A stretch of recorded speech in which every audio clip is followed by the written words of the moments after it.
Gulf sovereign wealth funds, built over decades from oil riches, may now face their biggest test yet.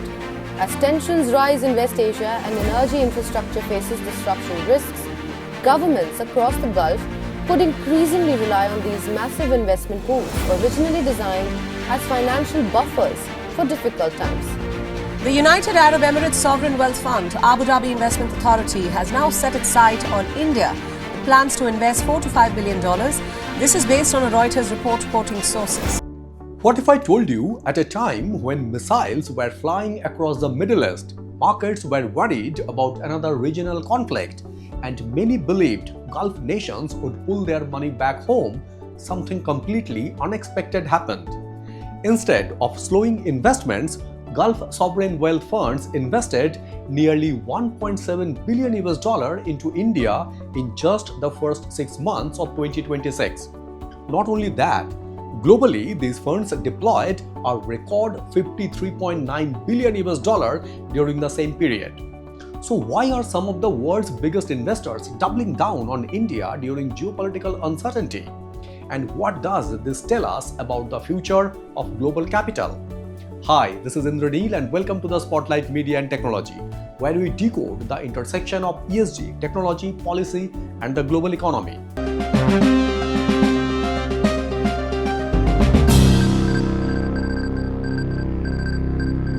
For decades, wars have usually made investors cautious. Capital typically moves towards safer assets, but sovereign wealth funds don't think like ordinary investors. They invest with a horizon of 10, 20, even 30 years. According to Global SWF, Gulf sovereign wealth funds invested $1.7 billion across 4 major transactions in India during the first half of 2026.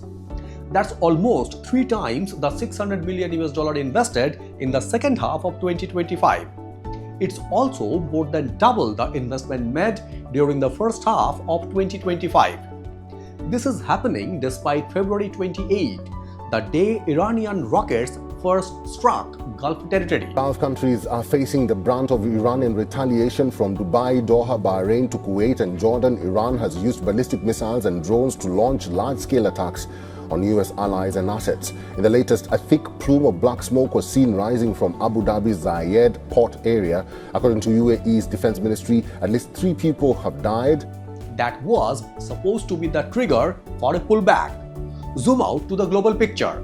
Sovereign funds deployed $53.9 billion across 108 deals worldwide in January to June, the highest half-year value on record.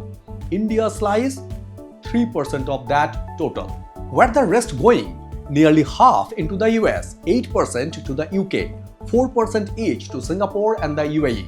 And globally, the hottest sector wasn't infrastructure or oil, it was technology, media and telecom, fueled by mega rounds like Anthropic Series G and H and XAI's SpaceX Series E and IPO.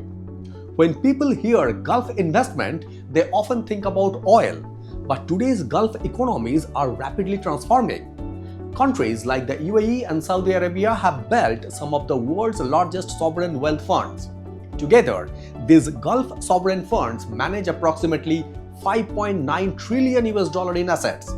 That's larger than the GDP of many major economies. These aren't huge funds chasing quarterly profits. They are strategic investors. Their mission is simple: convert today's oil wealth into tomorrow's economic resilience. And India has become one of their preferred long-term destinations. Recently, the Abu Dhabi Investment Authority or ADIA announced another $1 billion investment into India's National Investment and Infrastructure Fund. That wasn't just another financial transaction, it was another vote of confidence in India's long-term growth story. So why India attracting this capital? The answer lies in 3 powerful trends. First, infrastructure.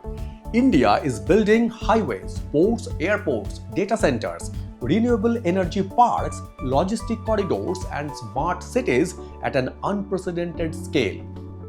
Second, technology. India has become one of the world's largest digital economies. Artificial intelligence, fintech, cloud infrastructure, semiconductors, digital public infrastructure. these sectors continue attracting global capital. Third, consumer growth. India's expanding middle class represents one of the largest long-term consumption stories in the world.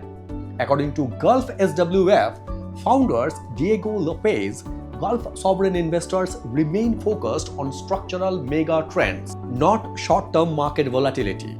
That means sectors like technology, healthcare, infrastructure, consumer businesses, and advanced manufacturing continue to remain attractive. Interestingly, India isn't the only destination. Globally, Gulf sovereign funds invested $53.9 billion through 108 transactions during the first half of 2026.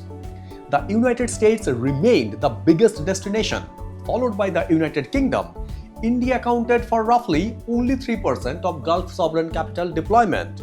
Now, 3% may sound small, but remember, these funds invest globally across every major economy.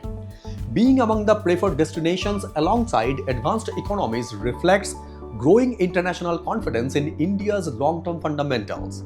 The most popular investment sectors globally: technology, media, and telecommunications, driven largely by investments into companies developing artificial intelligence, digital platforms, and next-generation technologies. Then comes infrastructure and financial services, and retail followed closely behind. At the Spotlight Media and Technology, we believe this story is much bigger than investment numbers. It's about how ESG is evolving. Let's start with environmental. Long-term sovereign capital increasingly supports renewable energy, climate infrastructure, sustainable transportation, and resilient supply chains. Projects that create value for decades, not just quarterly returns. Next comes social.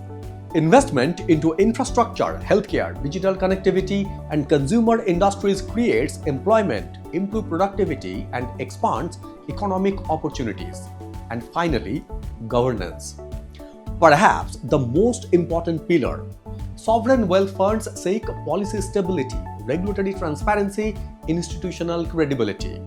Strong governance reduces investment risk, and that's becoming one of India's biggest competitive advantages. But there are challenges too. Infrastructure projects must protect local communities. Technology investments require strong cybersecurity and responsible AI governance. Consumer growth must remain inclusive.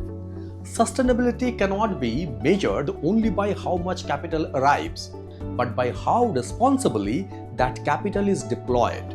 The biggest takeaway is this: despite geopolitical uncertainty, global sovereign investors are still placing long-term bets on economies they believe will shape the future. For Gulf sovereign wealth funds, India is no longer just an emerging market. It's becoming a strategic partner in infrastructure, technology, healthcare, manufacturing, and sustainable economic growth. The real question isn't whether capital will continue flowing. The real question is, can countries convert global investment into sustainable, inclusive, and resilient development? Because in the next decade, the winners won't simply be the countries that attract capital. They will be the countries that use that capital responsibly. If you are navigating ESG strategy, sustainable finance, or responsible investment at your organization, we help companies with ESG strategy and communication. Link in the description. If you enjoyed this analysis, subscribe to the Spotlight Beyond Profession, where we decode the forces shaping business, sustainability, technology, policy, and the global economy. Thank you very much for watching and signing it off.